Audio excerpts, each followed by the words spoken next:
सर्वांना जय हिंद, नमो बुद्धाय.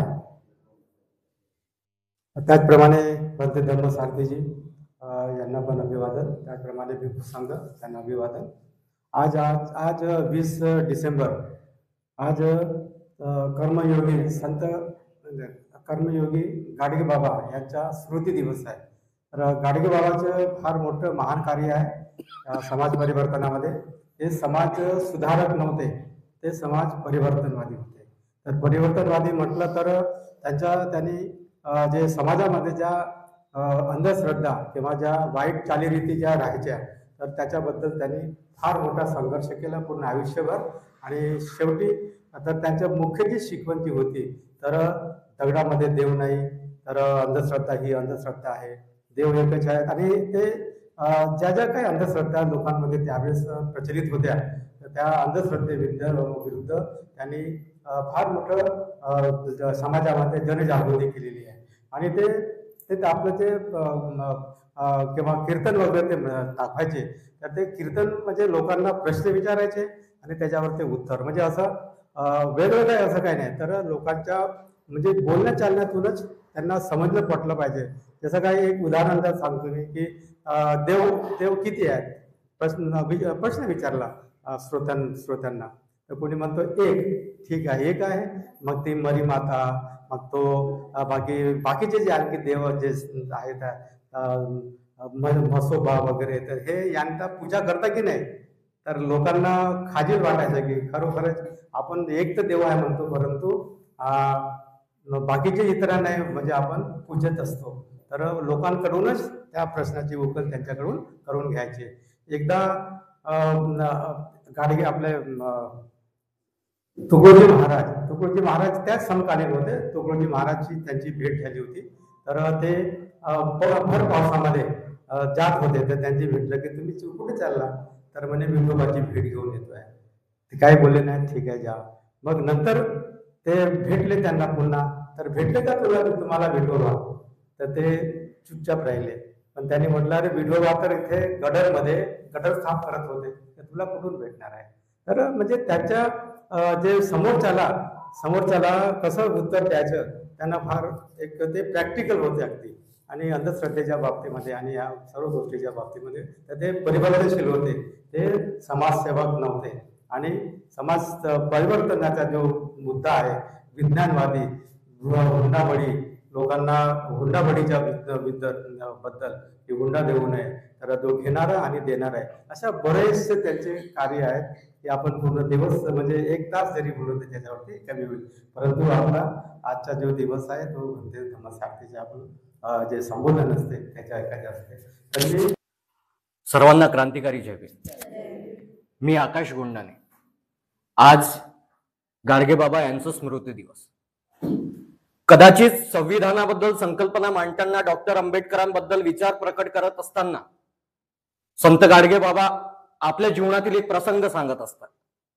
आणि तो प्रसंग कसा असतो, तो प्रसंग असा असतो की दिवस रात्र उन्हातान्हात ते इकडे तिकडे गावागावात फिरत असतात. फिरत असताना काय होते, नेमकं अनेक दृश्य त्यांच्या डोळ्याशी दिसतात. डोळ्याशी दिसलेले दृश्य काही डोळ्यांना सुखावणारे असतात, तर काही डोळ्यांना दुखावणारे असतात. असाच एक प्रसंग आजूबाजूला चालला असतो. गावातल्या एका घरात गोंधळ चाललेला असतो. गोंधळ चालत असताना काय होते, नेमकं एका घरात भावंडांचे झगडे चालू असतात. झगडे चालू असताना नेमकं काय होते, ते घरामध्ये डोकावून बघतात. दोघा बहीण भावांचं तिथं भांडण सुरू होतं. त्या नेमकं भांडणात काय सुरू होतं, गाडगे बाबा पुन्हा डोकावून बघतात.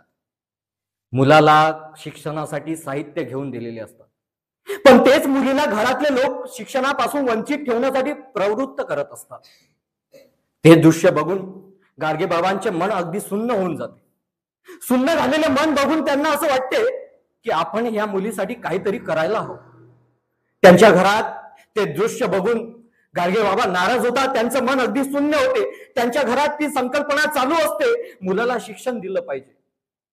आता ती मुलगी काय करावं, तिला काही सुचेनासे होते. शेवटी गाडगे महाराज तिला बोलावून घेतात. बोलावून घेतल्यानंतर गाडगे महाराज तिला काय म्हणतात की तुझी या जगात कोणीच मदत करू शकत नाही. तुझी मदत एक व्यक्ती करू शकते. आणि तो कोण? परमेश्वर, भगवान, ईश्वर. आता तिलाही प्रश्न पडतो, हा परमेश्वर, ईश्वर आणि भगवान तरी नेमकं कोण आहे? त्याच्यानंतर ती गाडगे बाबांना धन्यवाद म्हणते आणि त्याच्यानंतर 2 दिवस दिवा लावते. त्याच्यानंतर पूजांचा हार करते, आरती करते, सगळ्या गोष्टी करते, नको ते सगळ्या गोष्टी करून घेते. पण नेमकं काय होते? 1 आठवडा जातो, 2 आठवडे जातो, 2, 4, पण नेमका देव तिला काही भेटत नाही. एक दिवस देवालाही काय वाटते की हिच्या स्वप्नात जाऊन काहीतरी बोलावं, आणि त्या दिवशी नेमकं देव तिच्या स्वप्नात येते. स्वप्नात आलेला देव तिला काय म्हणतो? अगं ये वेडे, 4 आठवडे झाले तू माझ्या मागे काम लावत आहे, असंख्य लोक माझ्या पुढे येऊन नतमस्तक होतात, पण नेमकं माझ्याकडे या लोकांचं ऐकण्यापुरतं वेळ नाही आहे. तू ज्या देवापुढे उभी होऊन सगळे प्रार्थना करत आहे त्या देवाला डोळेही नाही आहेत, ना कानही आहेत. तुझ्या वेता त्याला ऐकूही येत नाही, ना बघताही येत नाही.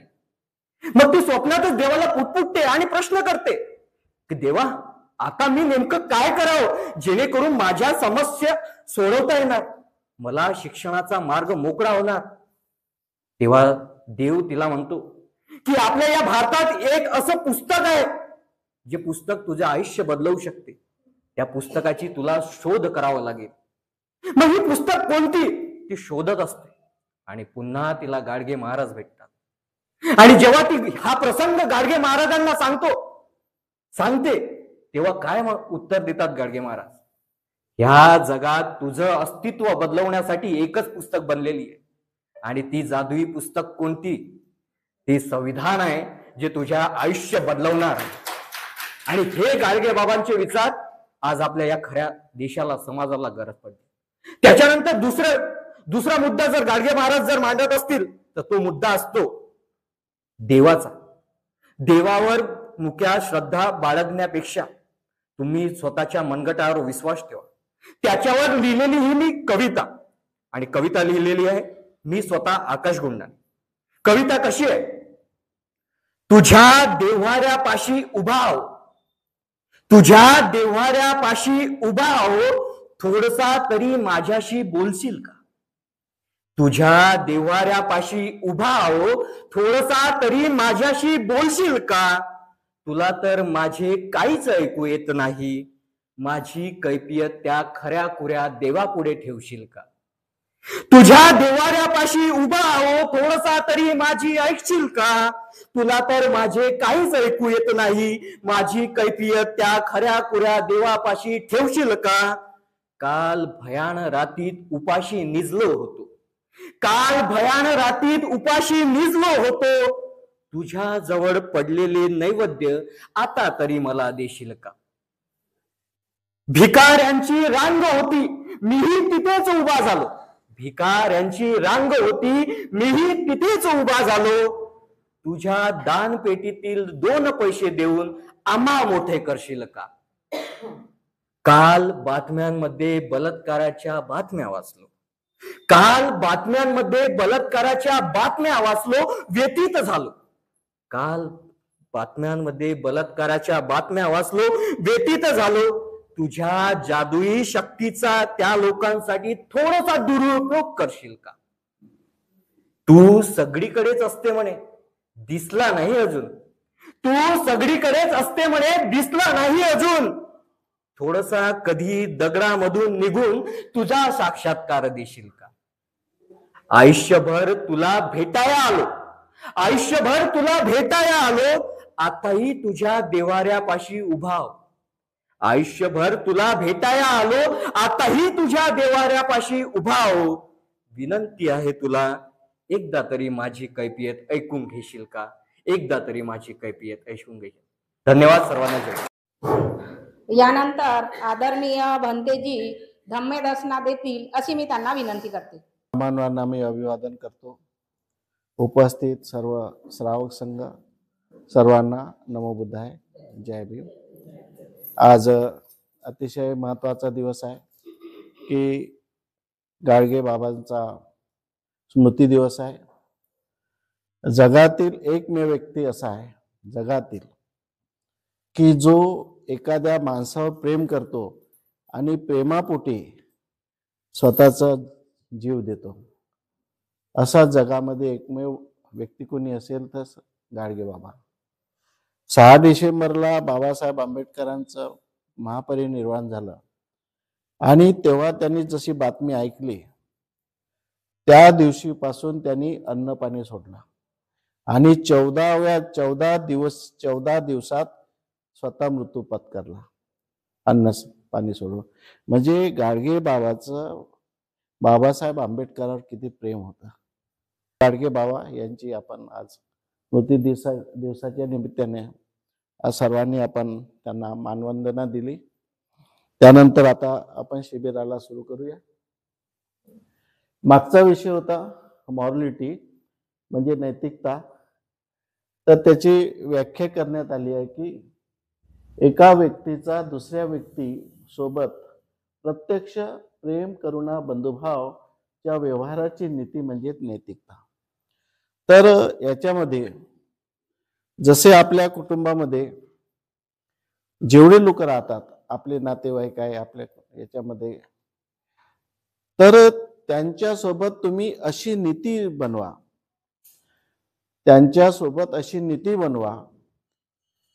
तर त्याच्यासाठी टॅलेंट लागेल बुद्धी लागेल. कारण कोणाशी झगडा करायला बुद्धी लागत नाही. याला झगडा करा त्याच्याशी झगडा करा आपली क्रोधी वृत्ती आहे पटकन झगडा होते पटकन ताटात होतो त्याला बुद्धी लागत नाही. परंतु बुद्ध काय म्हणतात की आपल्या घरामध्ये जेवढे लोक आहेत त्यांच्याशी आपल्याला प्रेम करुणा आणि बंधुभावाने कसं वागता येईल याची प्रत्येकाने नीती वापरायची. प्रत्येकाने एक योजना बनवायची आणि त्या योजनेमध्ये आपल्याला घरामध्ये शांतता निर्माण करायची आहे. सुरुवात आपल्याला घरापासून करायची आहे आणि ती करणे गरजेचं आहे. बराच तुम्हाला वेळ लागेल कारण आपली बुद्धी आपला जो आहे आपल्या मनामध्ये जो विकार आहे तो फार मोठ्या प्रमाणावर विकार आहे की पटकन आपल्याला राग येतो पटकन आपण कोणाला बोलून देतो आणि आपल्याला जितकं एकामेकाशी झगडा झाला तितकं बरं वाटते. पिढा गेली म्हणते तो झालं नाही निघाला. म्हणजे किती आपली मानसिकता किती अशी वेगळी आहे. परंतु बुद्ध धर्मामध्ये काय सांगतात बाबासाहेब आंबेडकर की तुम्ही जोडणं शिका एक नीती बनवा आणि ती नीती आज नैतिकता मॉरलिटी ही ब्राह्मणाने घेतली आहे आणि आपण त्याच्या विरोधात वागत आहोत. आपले मंडळ टिकत नाही. आपल्या घरामध्ये मुलं झाले 2-4 मुलं झाले त्यांचे लग्न झाले पटापट ते वेगळे होतील. परंतु आम्ही एकत्र कसे राहू याची नीतीच बनवत नाही. ही नीती बनवावं लागेल. नीती आपल्याकडे नाही आहे तशी नीती बनवावं लागेल. ज्या दिवशी ही नीती तुम्ही बनवाल आणि योजना आखाल की माझ्या घरातला हा मुलगा जरी दारू पिते पण त्याला मी कसं आपल्या घरामध्ये व्यवस्थित ठेवू. हे मुलगी मोबाईल पाहते हे तिच्यामध्ये असतील वाईट गुण परंतु त्यांना दुरुस्त करण्याची जबाबदारी कोणाची? त्यांना दुरुस्त करण्याची जबाबदारी आपलीच आहे. पण ती आपली मनोवृत्ती तशी नाही आहे. ती आपल्या एखादी व्यक्ती आपल्या विचाराच्या विरुद्ध थोडी गेली की पटकन त्याला आपण बायकाट करतो. पटकन आपली अशी शार्प बुद्धी आहे की पटकन त्याला बाजूला करतो. आपल्या कामाचा नाही आहे. आपल्या घरातलं कोणी असेल तर थोडी वेगळी गेली सून तर तिच्यावर आपण हे सून बरोबर नाही आहे. सासू थोडीशी वेगळी बोलली सासू आपली बरोबर नाही आईसारखी नाही. परंतु हे करून घ्यावं लागेल. तुम्हाला नीती वापरावं लागेल. सासूलाही ती नीती वापरावं लागेल सुनेलाही ती नीती वापरावं लागेल. मुलांना वडिलांप्रती ती नीती वापरावं लागेल आणि आई वडिलाला मुलाप्रती मुलांना आई वडिलाप्रती ह्या सगळ्या नीता कोणी आता एखादी व्यक्ती आपल्या घरातला आहे तो दुसऱ्या पक्षामध्ये काम करत असेल दुसऱ्या विचाराचा असेल तर आपल्यामध्ये लगेच वाद सुरू होते की तो तिथं काम करतो तो तिथं काम करतो. परंतु तुम्ही इतर समाजामध्ये पाहाल तर एका घरचा शिवसेनेमध्ये राहते तोच काँग्रेसमध्ये राहते तोच बीजेपी मध्ये राहते परंतु सगळे भाव मिळून राहतात. ते नीती अलग अलग असतील त्यांचे, परंतु घरामध्ये जे नीती वापरल्या जाते ती नैतिकता वापरल्या जाते, म्हणजे सगळे प्रेमाने एका ठिकाणी कसे राहतील हे आवश्यक आहे. आणि हे जर तुम्ही वापरलं नाही तर मग तुम्हाला ते वेगळी परिस्थिती निर्माण झाल्याशिवाय राहणार नाही.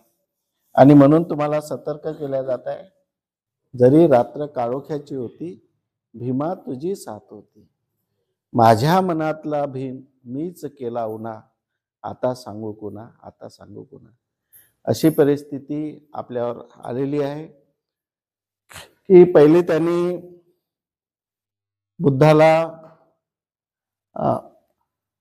बुद्धाला त्यांनी विष्णूचा अवतार बनवला. त्यांची प्रतिक्रिया कोणत्याही बौद्ध राष्ट्रावरून आलेली नाही की हे तुम्ही चुकीचं केलं म्हणून. कोणत्याही बौद्ध राष्ट्राकडून आलेली नाही. आणि इथूनही आपल्या भारतामधूनही त्यांच्यावर अशी प्रतिक्रिया गेली नाही की तुम्ही का बरं बनवलं. परंतु त्यांनी ते बनवलं आणि ते परमनंट बनवलं. त्यांनी बुद्धाला विष्णूचा अवतार बनवलं, हे परमनंट बनवलं. आता तुम्ही त्यांना त्याच्यापासून हे नाही करू शकत. राम मंदिरामध्ये स्थापना झाली, उद्या ते प्रत्येक देवळामध्ये बुद्धाची स्थापना करतील, त्याच्या वेगवेगळ्या ओव्या बनवतील, त्याच्या वेगवेगळ्या प्रार्थना बनवतील, आणि जसं ईश्वर आणि जसं बाकीच्या देवाची पूजा करतील तसे ते बुद्धाची पूजा करतील. आणि ते तुमच्यापेक्षा जास्त, तुम्ही तर काहीच करू शकले नाही तेवढी बुद्धाची पूजा करतील.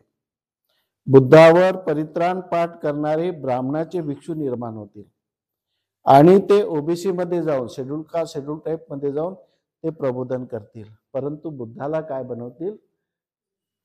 अलौकिक. अलौकिक त्यांना ते करायचं आहे. अलौकिक, दैविक,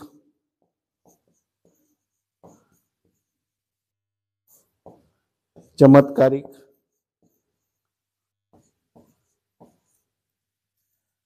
हे त्या बुद्धाला बनवतील हे सगळं. आणि त्यांचा जो प्लॅन आहे हा, याच प्लॅननी ते बुद्ध धर्माचं पतन केलं. याच नियोजन की बुद्धाच्या काळामध्ये बुद्ध कसे होते, निसर्गावर अवलंबून त्यांचं तत्वज्ञान होतं, दैवी चमत्कार बुद्धाने नाकारले होते. त्यानंतर अनेक संगती झाल्या, त्यानंतर ब्राह्मण घुसले आणि त्यांनी महायान पंथ सुरू केला. आणि महायान पंथामध्ये बुद्धाला पहिले विष्णूचा अवतार म्हणजे दैववादी बनवण्यात आला. आजही तुम्ही सगळ्या बौद्ध राष्ट्रामध्ये जा तर बुद्धाला त्यांनी देव बनवलेला आहे. बुद्धाला देव बनवला आहे आणि त्यांच्या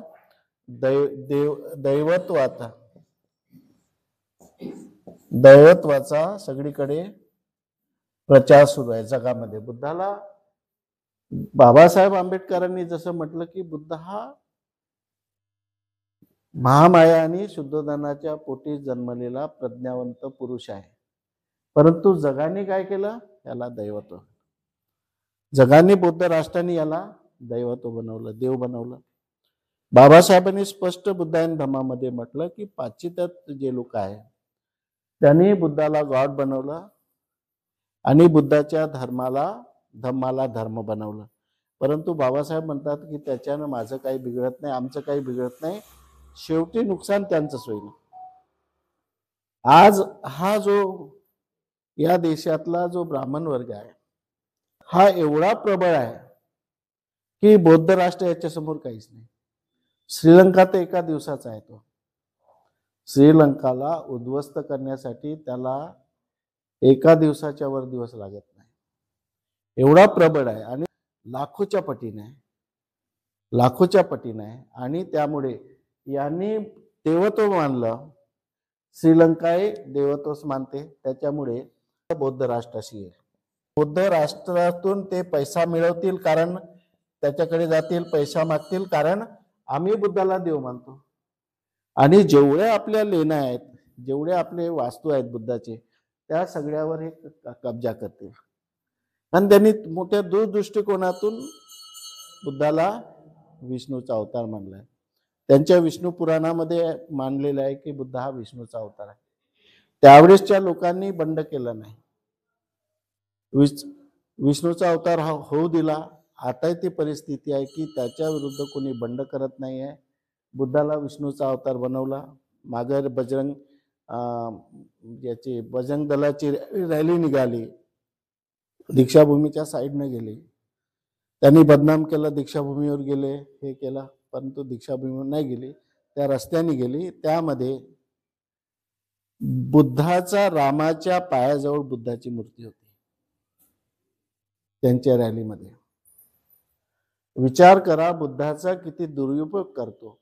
आणि आपल्या भिक्षू लोकांनी काय केलं, आपल्या स्वतःच्या स्वार्थासाठी मी अंधश्रद्धा पसरवेल तर लोक मला जास्त पैसे देतील, मी पुनर्जन्म सांगेल लोक जास्त पैसा देतील, मी स्वर्ग नरक सांगेल लोक घाबरतील, जास्त पैसा देतील. आपल्या भिक्षूंनी सुद्धा आपल्या छोट्याशा स्वार्थासाठी ज्या लंब्या लंब्या गाथा, तर मग या गाथा नसो होते, त्या गाथा नसो, जसे हिंदूचे मंत्रपाठ जपतात तसे आपल्या लोकांनी आपले मंत्रपाठ सुरू केले आणि या गाथांनी असं होते. अशा प्रकारची भूमिका आपल्या भिक्षूने मांडल्यामुळे, आणि आज काही काही भिक्षू, आता माझ्याकडे बरेच भिक्षू येतात आणि राहतात, ते सांगतात की पूर्ण कोणते भिक्षू कोणाच्या घरी परित्राणाला गेले की पुनर्जन्म, स्वर्ग नरक याच्याशिवाय दुसरं प्रवचन देतच नाही म्हणे, बाबासाहेबाचं नावच नाही घेत म्हणे.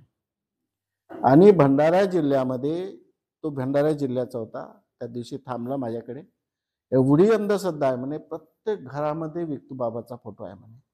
बाबासाहेबाला नाही मानणार पण विक्तू बाबाला मानतात, एवढी अंधश्रद्धा आहे. आणि ज्या ब्राह्मणांनी जग जिंकलं, बौद्ध राष्ट्राला खतम केलं, या ठिकाणी बुद्धाला खतम केलं, ते कशामुळे की यामुळे हे 3 गोष्टी त्यांच्याकडे आहे आणि या 3 गोष्टी त्यांनी आपल्या देवामध्ये आणल्या. मग कोणताही देव असो, त्यांचा हनुमान असो, मारुती असो, राम असो, कृष्ण होतो, या सगळ्यामध्ये त्यांनी अलौकिक, दैविक आणि चमत्कारिकपणा आणला आणि त्याचे अनेक रूप बनवले. देवाचे अनेक रूप बनवले, अनेक रूपामध्ये, दगडामध्ये देव मानला त्यांनी, वृक्षामध्ये देव मानला, सगळ्या ठिकाणी अनेक रूप देऊन त्याला अलौकिक, गायीला सुद्धा अलौकिक चमत्कारिक बनवलं. साधी गाय आहे परंतु तिला कसं बनवलं, अलौकिक चमत्कारिक बनवलं. आणि त्याच्यावर हे सगळं त्यांचं मुख्य हे आहे. आणि आता बाबासाहेब उरले होते, त्यांनी पाहिलं की बाबासाहेबाला मानणारा भिक्खू वर्ग हा कमी कमी होत आहे आणि बाबासाहेबांच्या विरोधात भिक्खू जात आहे, बाबासाहेबांचे सिंबॉल नष्ट करत आहे, बाबासाहेबांची आयडिओलॉजी नष्ट करत आहे. हे जेव्हा त्यांना कळलं तर त्यांनी आता बाबासाहेबाला सुद्धा घेतलं. त्यांनी बाबासाहेबांना बदनाम करण्याचं काम त्यांनी सुरू केलेलं आहे. आता हे शेवटची लढाई आहे, तुम्हाला सांगतो, ही शेवटची लढाई आहे. बाबासाहेबांच्या विरुद्ध पूर्ण बाबासाहेबांच्या समर्थनासाठी किती लोक राहतील.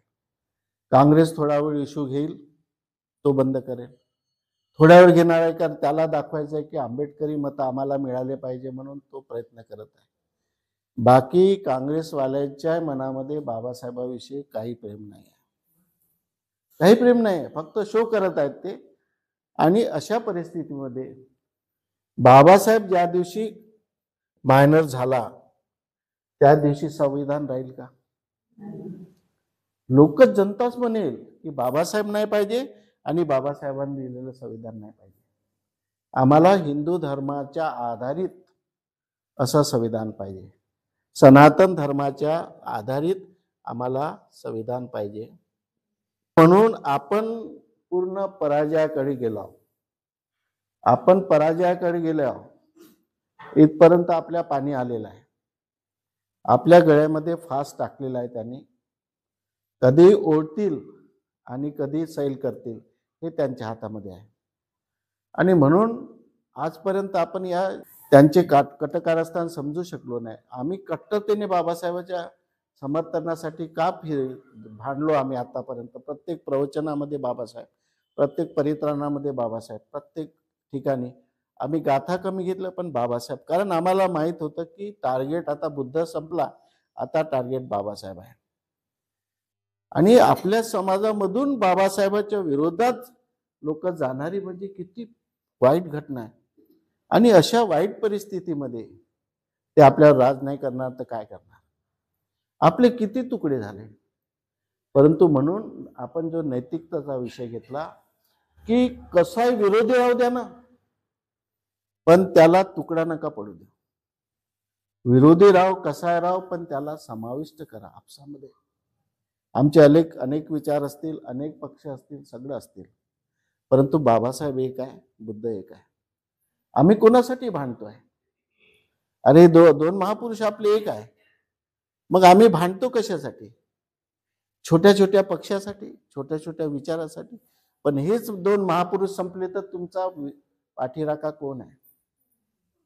कोण आहे सांगा ना. कोणता लीडर जवळ एवढी ताकद आहे की तुम्हाला वाचवू शकेल?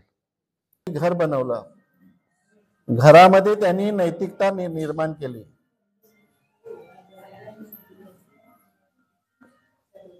त्यांनी आपल्या घरामध्ये नैतिकता निर्माण केली. ब्राह्मण काँग्रेसमध्ये असो, कम्युनिस्टमध्ये असो, उत्तर प्रदेशामध्ये असो, दक्षिण भारतामध्ये असो, कुठेही असो, हा एकच आहे.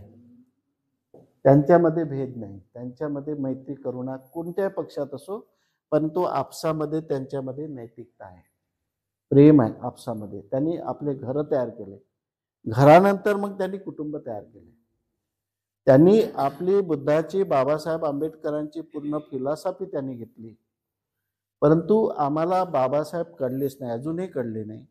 आणि फक्त आम्ही जय भीम म्हणत आहोत आणि फक्त बाबासाहेबांसाठी मोर्चे काढत आहोत. परंतु विचारांनी बाबासाहेब आंबेडकर आपण जोपर्यंत स्वीकारत नाही तोपर्यंत आपण पुढे जाऊ शकत नाही. अशी परिस्थिती. आता म्हणा जे आहे आपले भिक्षू काही गाथा परित्राण पूर्ण 3 तास परित्राण करत जा म्हणा. कदाचित बुद्ध प्रसन्न होईल, कदाचित बाबासाहेब प्रसन्न होईल. हे प्रसन्न होणारे लोकच नाही ना. तुम्ही कोणत्या दिशेने चाललं? हे काय चमत्कारिक लोक आहे का प्रसन्न होणारे? अरे गाडगे बाबाचं आता उदाहरण सांगितलं की गाडगे बाबांनी ईश्वर नाही म्हटलं, तुम्ही बुद्धालाच ईश्वर बनवून टाकला. त्याच्या पलीकडे दुःखाची घटना काय आहे? बुद्धालाच ईश्वर बनवलं, आपल्याच लोकांवर आपली श्रद्धा राहिली नाही. हे मार बेकार आहेत, मार बेकार आहेत. मग कोणते चांगले? चमारचे लोक म्हणतील आमचे चमार चांगले नाही आहे, आमचे चमार. आपल्या जातीमध्ये आपणच एकामेकामध्ये तिरस्कार निर्माण करून राहिलो. तिकडे जाटव लोक आहे, ते जाटव मध्ये म्हणतील की जाटव लोक चांगले नाही. त्यांच्यामध्ये किती खराब झाला तरी ब्राह्मण चांगला म्हणजे चांगला, श्रेष्ठ म्हणजे श्रेष्ठ, अशा प्रकारची नीती त्यांनी वापरली आहे. त्याला म्हणतात नैतिकता.